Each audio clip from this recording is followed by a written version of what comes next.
فرمایا بعض لوگ علم دین حاصل نہیں کرتے ہیں اور وہ کہتے ہیں کہ جتنا علم حاصل کرو گے زندگی مشکل ہوتی چلی جائے گی.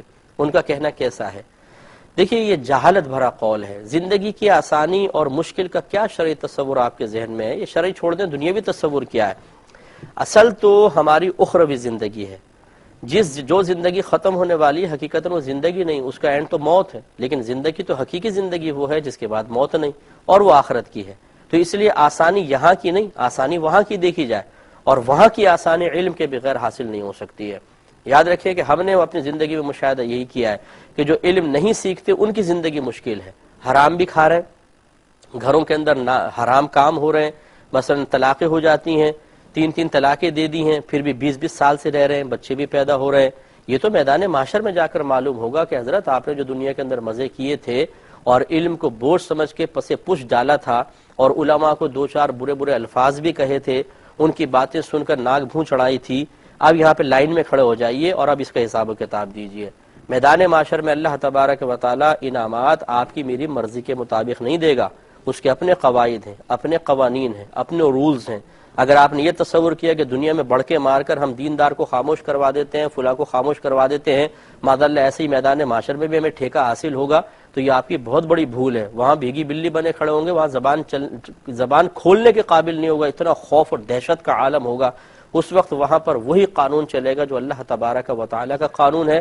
اور یاد رکھیں جاہل وہاں پر شدید قسم کا شرمندہ ہوگا. اس لیے جو اس قسم کے جملے بولتے ہیں وہ بے وقوف لوگ ہیں, ان کی باتوں کا اعتبار نہ کیا جائے. اور ایسا کوئی بے وقوف بھائی سن رہا ہو تو اپنے بے وقوف کہنے پر مجھ پر ناراض نہ ہو, اس لیے کہ میں آپ کو بے وقوف نہیں کہہ رہا, آپ کو تو اللہ تعالیٰ اس کے رسول کریم صلی اللہ علیہ وسلم نے بے وقوف اور اندھا کہا ہے قرآن پاک میں, آپ اٹھا کر پڑھ لیجئے. تو اس لیے علم دیکھیں جتنے بھی نبی آئے کم و بیش 1,24,000 انبیاء علیہ السلام دنیا میں تشریف لائے, اگر ان سب کا بنیادی مقصد دیکھیں ان کی آمد کا ایک ہی ہے, جہالت کا خاتمہ, علم کو عام کرنا. ساری زندگی وہ اپنی جو بھی کتاب شریعت لے کر آئے اس کی تبلیغ کرتے رہے, اور جو اللہ تبارک و تعالیٰ نے ان کو الہامات فرمائے, جس کو ہم حدیث کہتے ہیں وحی خفی کہلاتی ہے, وہ اس کی تبلیغ کرتے رہے. ساری زندگی وہ اللہ تعالیٰ کی تعلیمات کو عام کرتے رہے اور جہالت کا خاتمہ کرتے رہے. تو آپ کون سی مشکل زندگی کی بات کرتے ہیں جس کو صحابہ کرام نے کبھی صحابہ کرام نے جس کو اختیار کیا, انبیاء علیہ السلام نے اختیار کیا. صحابہ کرام علم سیکھتے رہے, چاہے زندگی مشکل ہو کتنی ہو وہ تو کرتے رہے. لیکن جس کو آپ مشکل سمجھ رہے ہیں حقیقتاً مشکل نہیں, وہ اس میں آسانیاں ہیں.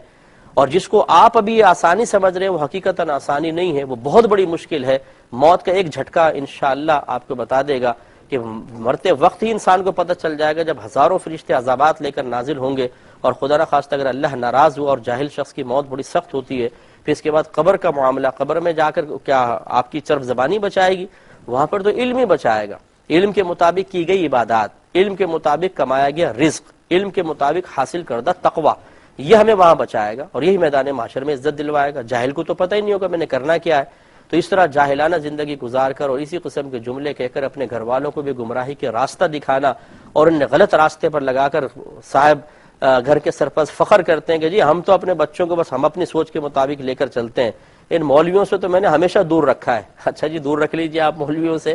اگر آپ واقعی سمجھتے ہیں کہ کوئی گمراہ آدمی ہے تو ایک الگ بات ہے, لیکن ہر شخص تو گمراہ نہیں ہوتا. اگر آپ بچوں کو خود ہدایت فراہم نہیں کر سکتے اور ہدایت کے راستے سب ان پر بند کر دیے, تو میدان معاشر میں یہی اولاد ہوگی. ہم بھی ہوں گے انشاءاللہ, آپ بھی ہوں گے, جو آپ کو غریبان پکڑ کے اللہ کی بارگاہ مطالبہ کر رہے ہوں گے کہ ابا جان سے نیکیاں دلوائیں, انہیں چاہے جہنم میں پھینک دیں, انہوں نے ہمیں جاہل رکھا تھا, ان سے ہمارا حساب کتاب دلوایا جائے. یہ صحیح حدیثیں کہتی ہیں. تو اس لیے ذرا تھوڑا سا جذباتی پن سے کام نہ لیں, بلکہ اللہ تعالیٰ اس کے رسول کے فرامین کو اہمیت دیں. انہیں اتنا معمولی مت سمجھے کہ اٹھا کے یوں پھینک دیا اور پرواہ نہ کی اور پھر دیکھی جائے گی. دیکھی کیا جائے گی؟ دنیا کے اندر تھوڑی سی ٹینشن آتی ہے, سر پکڑ کے بیٹھ جاتے ہیں, دعائیں کروانا شروع کر دیتے ہیں, چڑچڑا پن غالب ہو جاتا ہے, جھنجھلاہٹ, گالیاں دینا شروع کر دیتے ہیں, لوگوں سے لڑنا شروع کر دیتے ہیں. یہاں کی ایک ٹینشن برداشت نہیں ہوتی, میدان معاشر کی سختیاں برداشت کرنے کی ہمت پتہ نہیں کیسے پیدا ہو جاتی ہے. اللہ تعالیٰ سمجھ عطا فرمائے. مختصر سے ایک مزید بریک لیں گے, ہمیں یقین ہے آپ ہمارے ساتھ ہی رہیں